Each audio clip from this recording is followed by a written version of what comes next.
आज आइए हम सत्य बाइबल इस विषय के द्वारा परमेश्वर के वचनों का अध्ययन करें। इस विषय के द्वारा आइए हम महसूस करें कि बाइबल कितनी विश्वसनीय है। आइए हम इस समय पुष्टि करें कि बाइबल जिन चीजों के बारे में बताती है वे सत्य है और वह जिन घटनाओं के बारे में बताती है वे सत्य है। पृथ्वी ग्रह जिस पर हम रहते हैं छोटा ग्रह है जिसका व्यास मात्र 12,760 किलोमीटर है। इस छोटे से ग्रह पर 7 अरब लोग एक साथ रहते हैं। इन लोगों के बारे में सोचते हुए मैं कल्पना करता हूँ कि कितना अच्छा होता अगर सभी लोग परमेश्वर के बारे में जानते और उन पर विश्वास करते जिन्होंने ब्रह्मांड को बनाया है। यह पृथ्वी शरण नगर है जहाँ पर पापी रहते हैं जिन्होंने स्वर्ग में पाप किया। इसलिए अगर हम सब पापी इस सत्य को महसूस करें और अपने पापों का प्रायश्चित करें और खोए हुए स्वर्ग के राज्य में वापस लौटे तो इससे ज्यादा आनंद की बात और कुछ नहीं होगी। दुर्भाग्य से बहुत से लोग ऐसा करने में विफल रहते हैं। लोगों द्वारा यह समझने में विफल रहने का कि वे पापी हैं और पश्चाताप करने और स्वर्ग के राज्य को पुनर्स्थापित करने में असफल होने का सबसे बड़ा कारण यह है कि वे सोचते हैं कि बाइबल अवैज्ञानिक और अतार्किक है। जब हम प्रचार करते हैं तो हम आसानी से ऐसा सोचने वाले लोगों से मिल सकते हैं। फिर क्या बाइबल अवैज्ञानिक और अतार्किक है? बिल्कुल भी नहीं। बाइबल विज्ञान से हजारों सालों से ज्यादा आगे है और इसमें उच्च आयामी संसार का वर्णन है। इस समय भी परमेश्वर बाइबल के अभिलेखों के माध्यम से संसार के सभी लोगों को ऐसा अद्भुत सत्य दिखा रहे हैं जिन्हें वैज्ञानिक अभी तक नहीं खोज पाए हैं। आइए विज्ञान और बाइबल की तुलना करें। विज्ञान में वैज्ञानिक पहले एक अनुमान लगाते हैं और बहुत प्रयोग करने के बाद में अगर वह अनुमान सकारात्मक सबूत के साथ सच साबित होता है तो वह सिद्धांत व्यापक रूप से माना जाता है और लोग उसे विज्ञान कहते हैं। वैज्ञानिक एक कॉन्फ्रेंस में या किसी वैज्ञानिक पत्रिका में अपने प्रयोग का परिणाम को पेश करते हैं। इसी के कारण एक अनुमान सामान्य लोगों तक पहुंचाया जाता है और सामान्य ज्ञान बन जाता है। इस तरह एक वैज्ञानिक सिद्धांत को बहुत सारी प्रक्रियाओं के क्रम से गुजरना पड़ता है ताकि लोग ज्यादा तादाद में इसे जाने। हालांकि बाइबल के बारे में क्या? बाइबल शुरुआत से सत्य के बारे में बताती है। बाइबल में जल चक्र के बारे में बताया गया है। यह जल का प्रसार है। आकाश से वर्षा गिरती है, बारिश का पानी हवा में वाष्पित होता है और जल वाष्प बादल बनते हैं, फिर लोगों के ऊपर फिर से बरसते हैं। लोगों ने बहुत से प्रयोगों के द्वारा इस सिद्धांत की खोज की, परंतु बाइबल में हजारों वर्ष पहले से यह लिखा हुआ था। बाइबल कोई परिकल्पना नहीं है बल्कि शुरू से ही सत्य है। यह मनुष्य के प्रयोगों या शोध के परिणामों पर निर्भर नहीं है।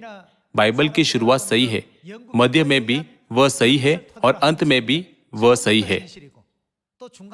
शुरुआत से अंत तक, अनंत काल तक बाइबल सही है। इसके विपरीत विज्ञान में भले ही लोग एक सिद्धांत बनाए, लेकिन समय बीतने पर उस सिद्धांत का क्या होता है? युग बदलने पर लोगों का ज्ञान अधिक बढ़ता है। यह हमेशा संभव है कि वह सिद्धांत ऊपर से नीचे तक, अंदर से बाहर और पीछे तक बदल सकता है। उदाहरण के लिए आइए हम भूकेंद्रीय सिद्धांत के बारे में सोचिए। एक समय था जब लोगों के पास यह वैज्ञानिक ज्ञान था कि पृथ्वी ब्रह्मांड के केंद्र में है और सूरज, चंद्रमा और सौर मंडल के ग्रह जैसे शुक्र, बुध, बृहस्पति और मंगल सभी पृथ्वी के चारों ओर चक्कर मारते हैं। यह एक प्रमुख वैज्ञानिक ज्ञान था, पर समय बीतने पर इसका क्या हुआ? लोगों को पता चला कि यह गलत है। सूर्य केंद्रीय सिद्धांत सही है। इसी तरह मनुष्य के सिद्धांत आसानी से बदल सकते हैं।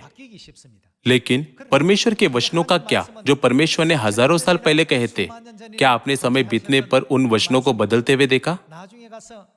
परमेश्वर के वचन जो परमेश्वर ने एक बार कहे नहीं बदलते, वे हमेशा के लिए रहते हैं। बाइबल में कोई भी अभिलेख नहीं है कि परमेश्वर ने किसी शब्द को ठीक किया क्योंकि प्रयोग के द्वारा वह गलत साबित हुआ।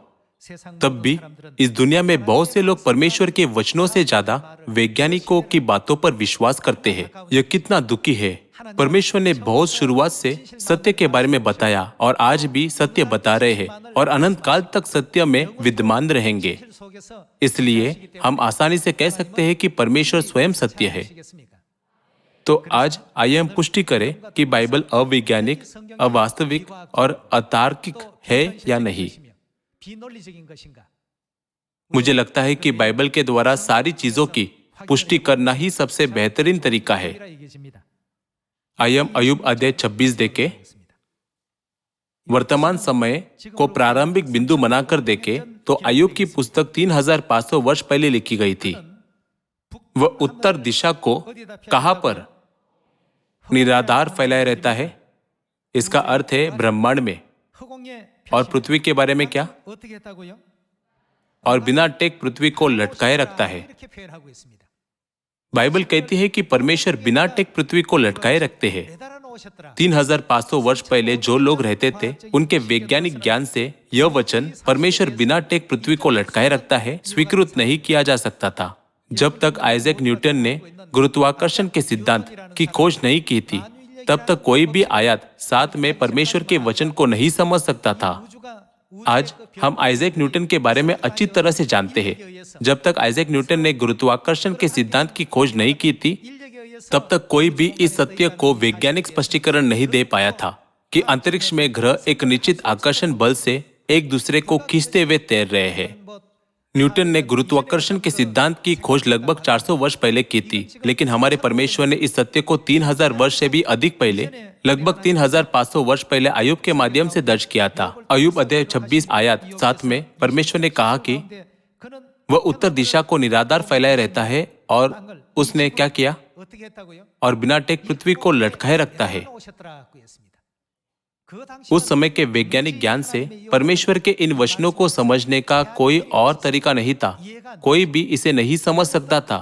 ऐसा लिखा है कि परमेश्वर जिनके वचन विज्ञान से 3500 सालों से भी अधिक पुराने हैं, बिना टेक के पृथ्वी को लटकाए रखता है। यह तथ्य कि पृथ्वी अंतरिक्ष में लटकी हुई है 3000 वर्ष पहले के एक रिकॉर्ड में दिखाई देता है। पर हकीकत में परमेश्वर ने पृथ्वी को तब से लटकाया है जब से उन्होंने स्वर्ग और पृथ्वी की सृष्टि की, है ना? परमेश्वर जिन्होंने आकाश और पृथ्वी को बनाया सब कुछ जानते हैं। नबियों द्वारा बाइबल को मानवीय भाषा में लिपिबद्ध करके आने वाली पीढ़ियों तक इसे पहुंचाने से पहले से वह सब कुछ जानते थे। पर हमारे उद्धार के लिए परमेश्वर ने उन चीजों को अभिलिखित किया जो वो पहले से जानते थे और जो उन्होंने स्वयं किया था। लंबे समय से परमेश्वर ने हमारे उद्धार के लिए कार्य किया है। हालांकि कुछ ही वर्ष पहले विज्ञान ने यह सत्य पता लगाया कि पृथ्वी ब्रह्मांड में लटकी हुई है। मनुष्य का विज्ञान ज्ञान बहुत कम है, फिर भी लोग मूर्खता से कहते हैं कि बाइबल अवैज्ञानिक और अतार्किक है। जब भी मैं इस तरह की बात सुनता हूँ मुझे बहुत बुरा लगता है। केवल यही नहीं, आइए हम अय्यूब अध्याय 36 आयत 24 देखें। उसके कामों की महिमा और प्रशंसा करना स्मरण रख, जिसकी प्रशंसा का गीत मनुष्य गाते चले आए हैं। सब मनुष्य उसको ध्यान से देखते आए हैं और मनुष्य उसे दूर दूर से देखता है। देख, परमेश्वर महान और हमारे ज्ञान से कहीं परे है और उसके वर्ष की गिनती अनंत है। क्योंकि वह तो जल की बूंदें ऊपर को खींच लेता है, वे कोहरे से में होकर टपकती है, वे ऊंचे ऊंचे बादल उंडेलते हैं और मनुष्य के ऊपर बहुत ऐसे बरसाते हैं। इस आयत में परमेश्वर जल चक्र के बारे में बात कर रहे हैं। ऐसा लिखा है, परमेश्वर जल की बूंदें ऊपर को खींच लेते हैं। जब जल वाष्पित होता है तो वह किस में बदलता है? नदी, समुद्र और हमारे आसपास का जल भाप बनता है। और बाइबल इसका वर्णन इस प्रकार करती है, वह तो जल की बूंदें ऊपर को खींच लेता है। वह कहती है, वे कोहरे से में होकर टपकती है, वे ऊंचे ऊंचे बादल उंडेलते हैं और मनुष्य के ऊपर बहुत ऐसे बरसाते हैं। हवा में पानी छोटी छोटी बूंदों या बर्फ के क्रिस्टल में बदल जाता है और जब तक वे बादल नहीं बनते तब तक वे एक साथ चिपके रहते हैं और सही तापमान में भूमि पर मनुष्य के ऊपर बरसते हैं। फिर से कहे तो जल पृथ्वी की भूमि पर से ऊपर आकाश की ओर जाता है और फिर द्रवीकरण होता है और पृथ्वी पर मनुष्य के ऊपर बरसता है। यह जल चक्र है। परमेश्वर ने 3500 वर्ष पहले ही अय्यूब के द्वारा इस जल चक्र के बारे में बता दिया था। हालांकि वैज्ञानिकों ने 16वीं और 17वीं सदी में आकर जल चक्र को प्रमाणित करने की शुरुआत की। 16वीं और 17वीं सदी में फ्रेंच वैज्ञानिक पेरॉल्ट और मैरियट ने वर्षा को नापा और वे सीन नदी जल निकासी की ओर दौड़े और उन्होंने अपने अध्ययन को अकादमिक दुनिया के सामने रखा। उस समय से लोगों को पता चला कि कैसे वर्षा होती है और कैसे वह चक्कर मारता है। पृथ्वी पर तो जल है जो भूमि पर और नदी में और समुद्र और महासागर में है। जल वाष्प में बदल जाता है, फिर हवा में जल वाष्प बादल बनता है और एक सही तापमान पर वह फिर से लोगों पर वर्षा बनकर बरसता है। 16वीं और 17वीं सदी में ही मानव जाति को जल चक्र के बारे में समझ में आया कि बारिश क्यों होती है और पानी किस प्रकार वाष्पित होकर हवा में ऊपर चला जाता है।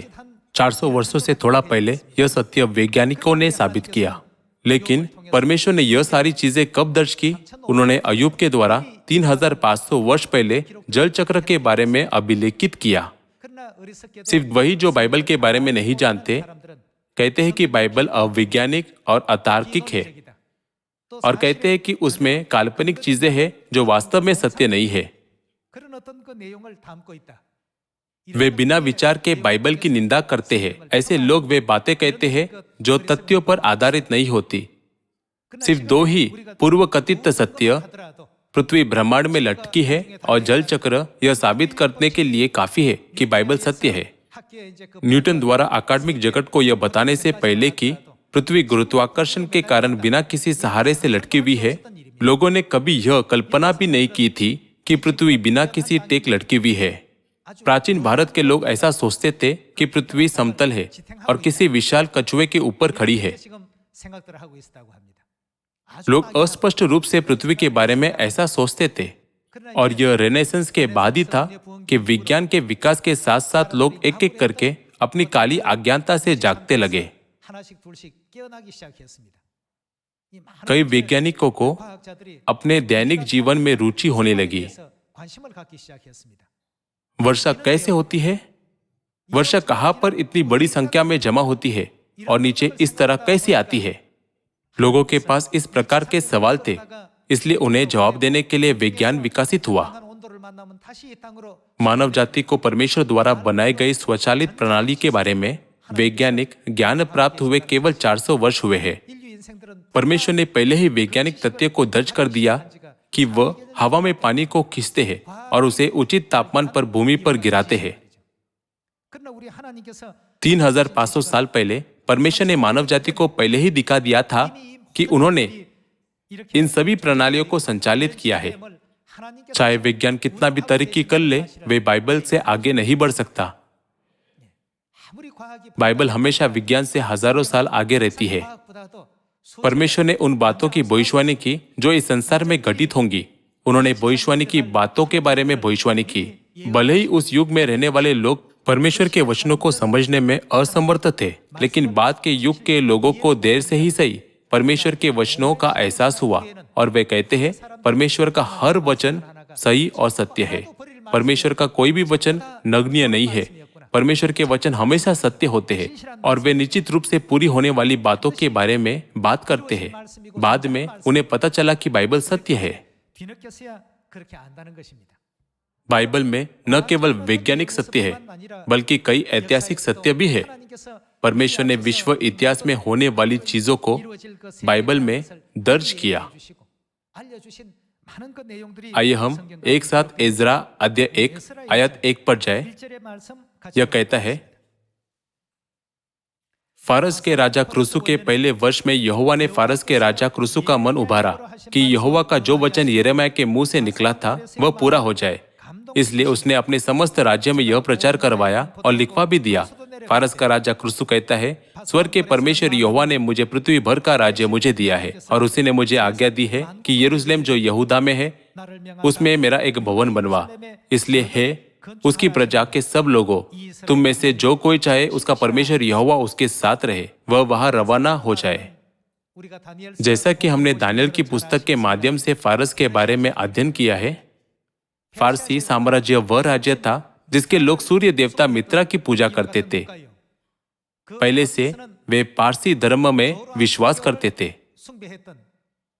लेकिन इस आयत में फारस के राजा ने, जिसका इजराइल के परमेश्वर से कोई लेना देना नहीं था, परमेश्वर यहोवा की स्तुति करने के लिए एक घोषणा जारी की।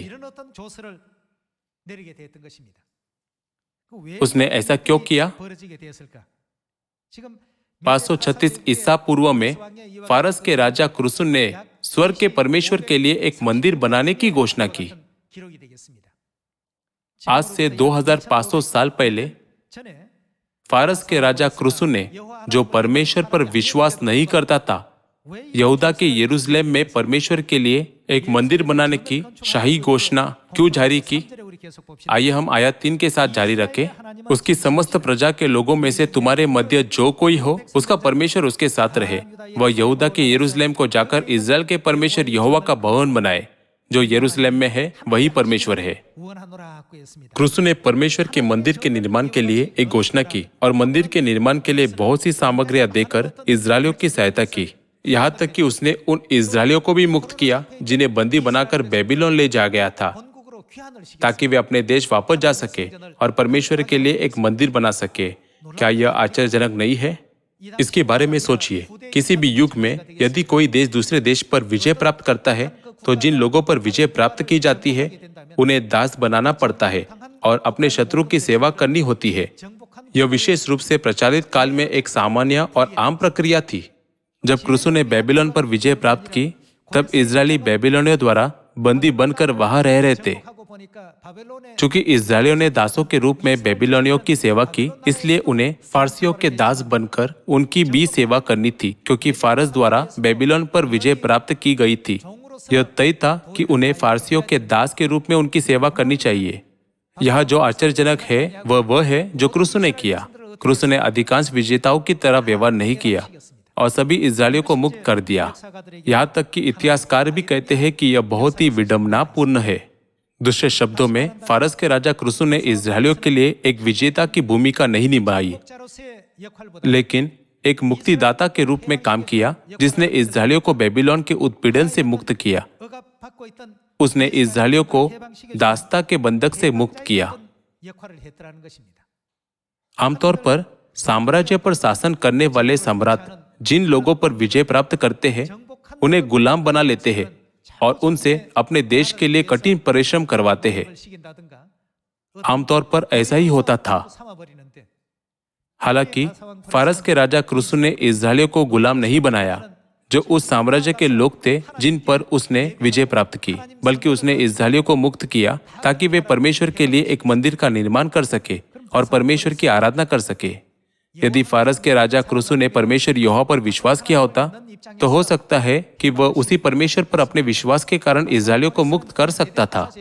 हालांकि उस समय उसने जिस मादी फारस साम्राज्य पर शासन किया था, उसमें पारंपरिक रूप से फारसी धर्म या मित्रवाद के रूप में सूर्य देवता की पूजा की जाती थी। दूसरे धर्म पर विश्वास करने वाले साम्राज्य ने उन लोगों को गुलाम नहीं बनाया जो परमेश्वर यहोवा पर विश्वास करते थे, लेकिन उन्हें मुक्त कर दिया। क्या यह आश्चर्यजनक नहीं है?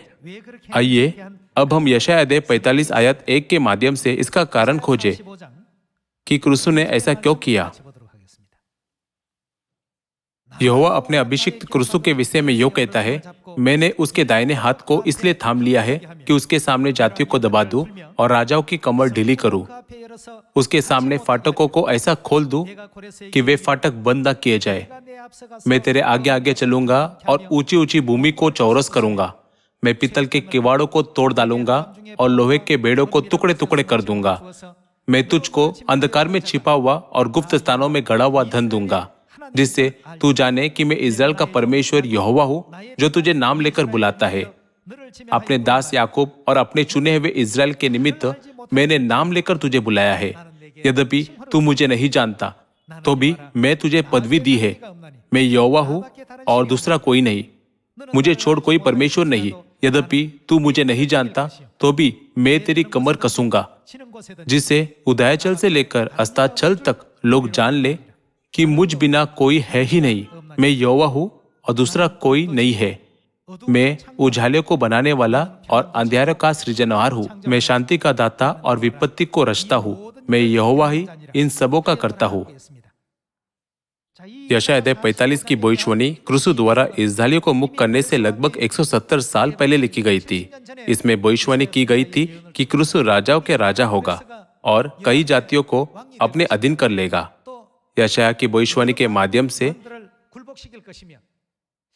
परमेश्वर ने कहा कि उन्होंने क्रूसु को नाम लेकर बुलाया है और उससे सम्मान की उपाधि दी।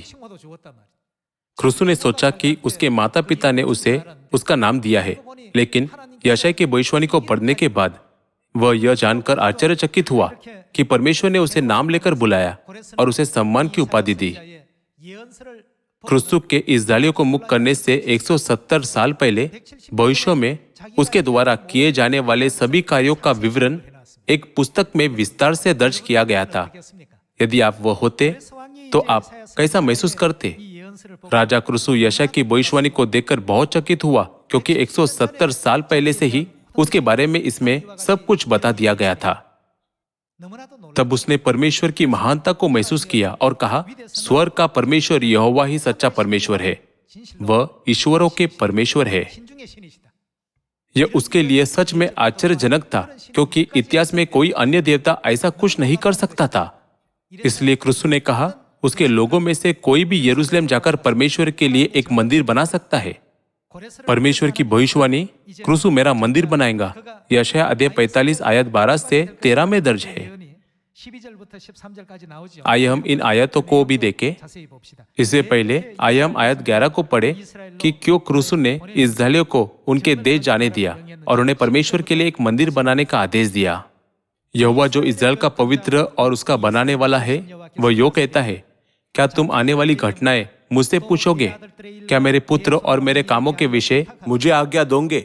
मैं ही ने पृथ्वी को बनाया और उसके ऊपर मनुष्य को सृजा है। मैंने अपने ही हाथों से आकाश को ताना और उसके सारे गणों को आज्ञा दी है। मैं ही ने उस पुरुष को धार्मिकता से उभारा है और मैं उसके सब मार्गों को सीधा करूंगा। वह मेरे नगर को फिर बसाएगा और मेरे बंदियों को बिना दाम या बदला लिए क्या करेगा? छोड़ देगा। क्रूसु यह भविष्यवाणी पढ़कर सचमुच चकित हुआ कि वह परमेश्वर के बंदियों को स्वतंत्र करेगा। यदि इतिहासकारों ने बाइबल का थोड़ा और अध्ययन किया होता और सत्य को जाना होता, तो वे समझ सकते कि क्रूसु ने अपना विचार बदल दिया, क्योंकि उसने 170 साल पहले दर्ज की गई यशायाह की पुस्तक में अपने बारे में भविष्यवाणी देखी थी। लेकिन चूंकि वे नहीं जानते थे और उन्होंने एक सामान्य विचार वाले सम्राट या विजेता के दृष्टिकोण से क्रूसु को देखा, इसलिए वे समझ नहीं पाए। क्रूसु ने इस्राएल का राजा न होते हुए भी विजय प्राप्त लोगों को क्यों दास नहीं बनाया, बल्कि उन्हें स्वतंत्र किया। यदि वह इस्राएल का राजा होता तो वह अपने लोगों को दासता से मुक्त करने के लिए युद्ध कर सकता था, लेकिन वह इस्राएल का राजा नहीं था, वह फारसी साम्राज्य का राजा था।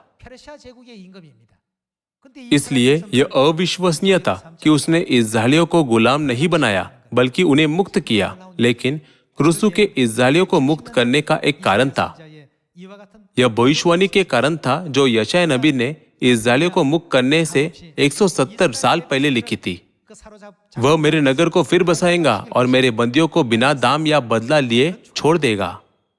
जब क्रूसु ने इस भविष्यवाणी को देखा तो एज्रा अध्याय 1 आयत 1 में अभिलिखित बातें घटित होने लगी। इस सब के माध्यम से हम पूरी तरह से समझ सकते हैं कि परमेश्वर मानव इतिहास का प्रबंधन करते हैं और विज्ञान से भी आगे है। सब कुछ स्वर्ग के परमेश्वर द्वारा प्रबंधित और संचालित किया जाता है। यह केवल राजा क्रूसु के मामले में ही नहीं है, जो यह साबित करता है कि इतिहास के पहलू में भी बाइबल सत्य है। अब दानियल की पुस्तक की भविष्यवाणी के माध्यम से आइए हम फिर से पुष्टि करें कि परमेश्वर युग और इतिहास की अगुवाई करते हैं। आइए हम दानियल अध्याय 8 आयत 19 पर एक नजर डालें। दानियल अध्याय 2 के माध्यम से परमेश्वर ने दानियल को उन साम्राज्यों के बारे में बताया जो निकट भविष्यवाणी में प्रकट होंगे,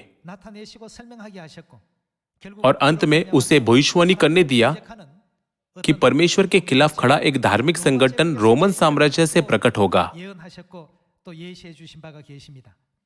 आइए हम दानियल अध्याय 8 आयत 19 को देखें। तब उसने कहा, क्रोध भड़कने के अंत के दिनों में जो कुछ होगा वह मैं तुझे बताता हूँ, क्योंकि अंत के ठहराए हुए समय में वह सब पूरा हो जाएगा। जो 2 सिंग वाला मेंढा तूने देखा है उसका अर्थ मादियों और फारसियों के राज्य से है। जब दानियल ने इस प्रकाशन को देखा तो वो बेबीलोन साम्राज्य का समय था। यह अभी भी अस्तित्व में था और अभी तक नहीं गिरा था। जो बातें परमेश्वर ने दानियल को स्वर्गदूत के माध्यम से बताई वे आयत 20 में है। जो 2 सिंग वाला मेंढा तूने देखा है उसका अर्थ मादियों और फारसियों के राज्य से है। यह मादी फारस साम्राज्य द्वारा बेबीलोन पर विजय प्राप्त करने से पहले था। आयत 21, और वह रोहर बकरा कौन से देश का? यूनान का राज्य का राजा है। जब हम यूनान के बारे में सोचते हैं तो हम एक प्रसिद्ध राजा सिकंदर महान से मिलते हैं। वह विश्व इतिहास में प्रसिद्ध है और वह रोहर बकरा यूनान का राज्य है और उसकी आंखों के बीच जो बड़ा सिंह निकला वह पहला राजा ठहरा। वह सिंह जो टूट गया और उसके बदले जो 4 सिंह निकले, इसका अर्थ यह है कि उस जाति से 4 राज्य उदय होंगे, परंतु उसका बल उस पहले का सा न होगा। जैसा कि हमने दानियल अध्याय 2 और अध्याय 7 की भविष्यवाणी का अध्ययन किया है, हम उस भाग को याद कर सकते हैं। बेबीलोन के इतिहास में अंतिम भाग में प्रकट होने वाला 2 सिंग वाला मेंढा किसे दर्शाता है? यह मादी और फारस के राजाओं को दर्शाता है।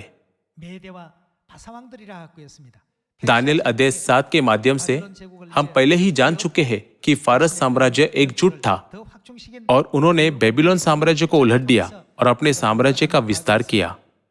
दानियल अध्याय 8 में इसे एक मेंढे के रूप में दर्शाया गया था और भविष्यवाणी की गई थी कि मादी और फारस का राजा उठेंगे। आइए हम आयत 21 को पढ़ना जारी रखें।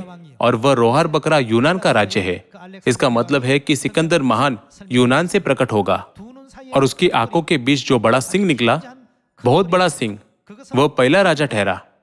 वह सिकंदर महान है।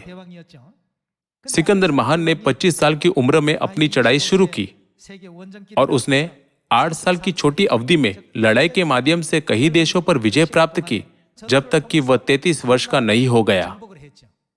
फिर उसने एक विशाल साम्राज्य का निर्माण किया जो मक्की दुनिया से भारत तक फैला था।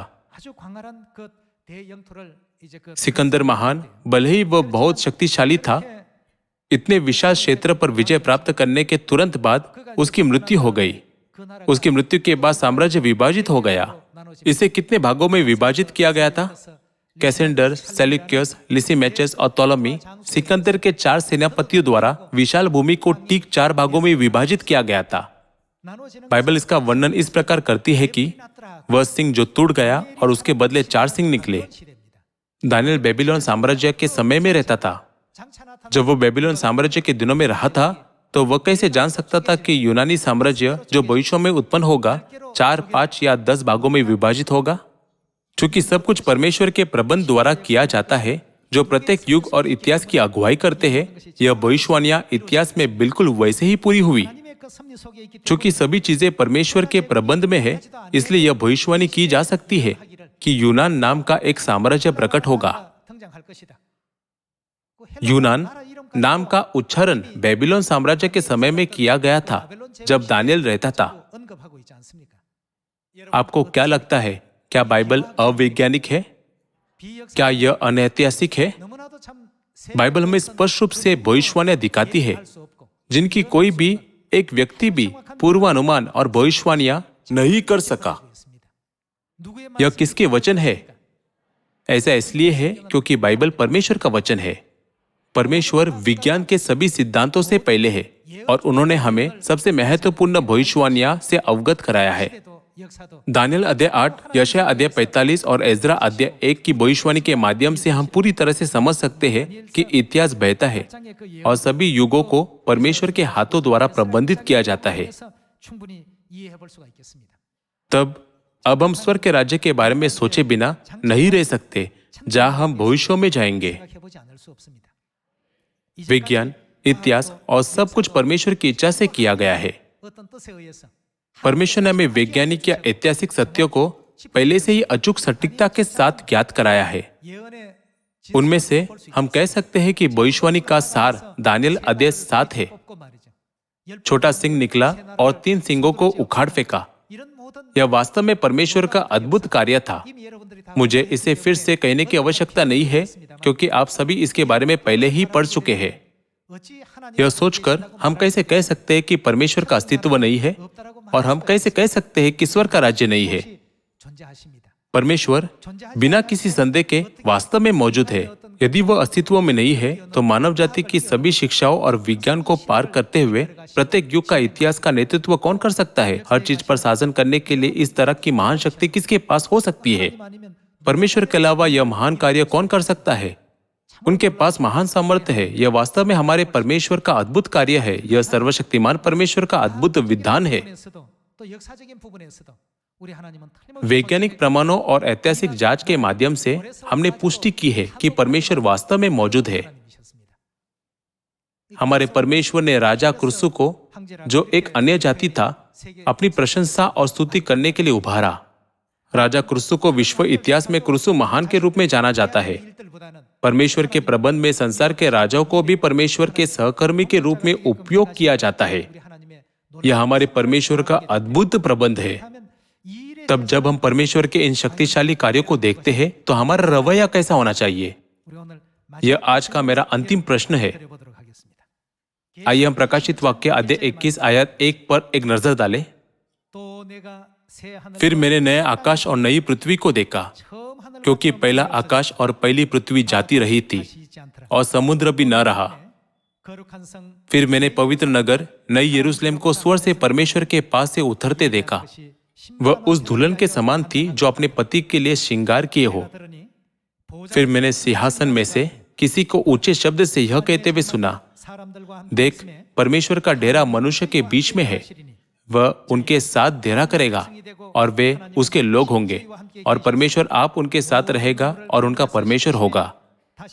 वह उनकी आंखों से सब आंसू पोंछ डालेगा, और इसके बाद मृत्यु न रहेगी, और न शोक, न विलाप, न पीड़ा रहेंगी। पहली बातें जाती रही। जो सिंहासन पर बैठा था उसने कहा, देख, मैं सब कुछ नया कर देता हूँ। फिर उसने कहा, लिख ले, क्योंकि ये वचन विश्वास के योग्य और सत्य है। परमेश्वर ने कहा कि ये वचन विश्वास योग्य और सत्य है, झूठ नहीं है। उन्होंने कहा कि वह हमारी आंखों से सब आंसू पोंछ देंगे और हमें अनंत राज्य में प्रवेश करने देंगे, जहां मृत्यु, शोक या पीड़ा नहीं है, लेकिन केवल शांति और खुशी, आनंद और संतुष्टि है, जो सर्वदा रहेंगी। किसने आज तक विज्ञान और इतिहास सहित सभी चीजों का नेतृत्व किया और उन्हें आगे बढ़े? अब लोग धीरे धीरे इसके बारे में जागरूक हो रहे हैं। लगभग 3000 साल बीतने के बाद लोगों ने सोचना शुरू किया, ओह, यह सच है कि परमेश्वर ने संसार को बनाया। बाइबल के अभिलेख सत्य है और कोई झूठ नहीं है। क्या अय्यूब के समय के लोगों के पास वह वैज्ञानिक ज्ञान था? बिल्कुल नहीं।